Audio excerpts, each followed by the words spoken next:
the framework that I use is one I've learned at LinkedIn. For me, it's really actually a question about integrity. So there you'll have a set of cultural tenets and values, and they are things, your statement of self, both your current self and your aspirational self. And it's also a set of like guiding principles in terms of how you will govern your actions and your decisions on a daily basis.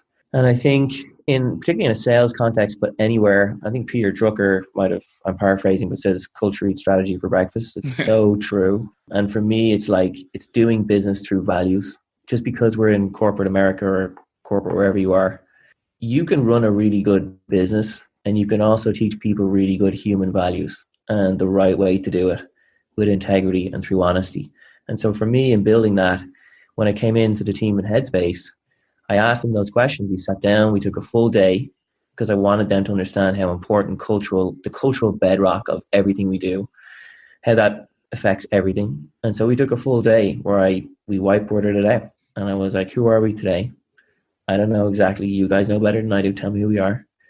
Tell me who we want to be. And then let's talk about some ideas that will govern actions and decisions. I mean, there's a bunch of them. I could give you examples. Say at LinkedIn, one of the big ones was members first. So we're always going to put the free member before we put our customers. Because without a healthy member ecosystem, you don't have a B2B business to build on your B2C ecosystem.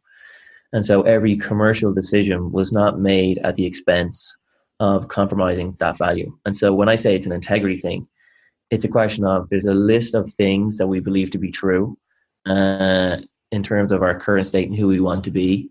And they are things we are not going to compromise on, even if that hurts us financially in the short term. And we have to have shared agreement on what those things are. And then they manifest day to day in different decisions that you make.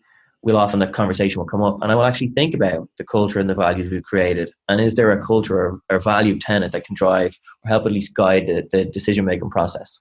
And that for me is like key. If you don't have that stuff laid down, it's not a very nice recipe for a very tasty dish. We'll put it that way, in my opinion. Nice. Good analogy. And I've heard you talk about set, demo, and hold the culture from the perspective of how to apply this from a leadership, management, and ground up perspective. What does that mean when you say set, demo, and hold? Yeah. Culture in a lot of companies can just be a didactic little parable that sits on a polished thing on a wall that people don't know what it is. And awareness of something is different than commitment to it. And so for me, it all starts, everything from a cultural standpoint starts at the top.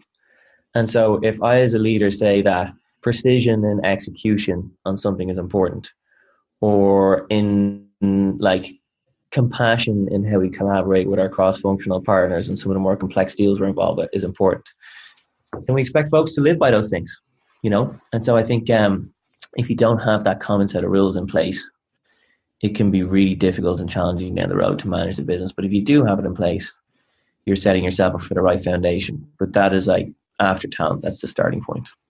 Got it. How does that proliferate throughout the organization, both from a leadership management perspective and then trickle down? Because you're mentioning it's top down.